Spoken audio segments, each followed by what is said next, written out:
Hello homies. അപ്പോൾ ഇന്നത്തെ നമ്മുടെ വീഡിയോ എന്ന് പറയുന്നത് പിൻട്രസ്റ്റിൽ കണ്ട ഈ ഒരു 12 ഡ്രോയിങ്സ് എങ്ങനെയെങ്കിലും വരയ്ക്കുക എന്നുള്ളതാണ്. 12 എന്നെക്കൊണ്ട് പറ്റിയില്ലെങ്കിലും അതിനകത്തുനിന്നൊരു 9 വരയ്ക്കാനാണ് ഞാൻ തീരുമാനിച്ചിരിക്കുന്നത്. എന്തായാലും സിമ്പിളായിട്ടുള്ള കുറച്ച് ഡ്രോയിങ്സ് ആണ്, ഏസ്തറ്റിക്കാണ്, പ്രിറ്റിയാണ്, അല്ലെങ്കിൽ പിന്നെന്ത് പറയുന്നത് നല്ല ഒരു ക്യൂട്ടായിട്ടുള്ള ഡ്രോയിങ്സ് ആണ്. നിങ്ങൾക്ക് വേണമെങ്കിൽ വേറെ രീതിയിൽ നിങ്ങളുടെ ക്രിയേറ്റിവിറ്റിക്ക് അനുസരിച്ചൊക്കെ വരയ്ക്കാം. ഞാനിവിടെ എനിക്ക് ക്രിയേറ്റിവിറ്റി ഒത്തിരി ഉണ്ടായതുകൊണ്ട് ഞാൻ നോക്കി വരയ്ക്കുവാണ്.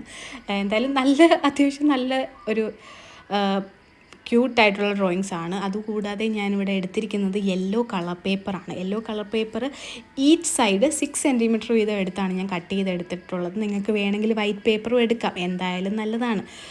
അത്യാവശ്യം വോൾ ഡെക്കറായിട്ടോ അല്ലെങ്കിൽ നമ്മുടെ ബുക്കിൻ്റെ ഫ്രണ്ടിലൊക്കെ ഒട്ടിക്കാനൊക്കെ പറ്റുന്ന ഐറ്റമാണ്.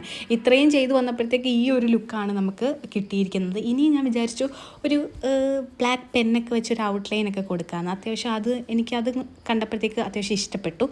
സോ അത് കഴിഞ്ഞപ്പോൾ ഞാൻ വിചാരിച്ചു ഹേർട്ടൊക്കെ കൊടുത്തിട്ടില്ല, അതിലൊക്കെ ഒരു റെഡ് ഷെയ്ഡൊക്കെ കൊടുക്കാമെന്ന്. അങ്ങനെ വന്നപ്പോൾ ഇതാണ് final look. So like, share and subscribe.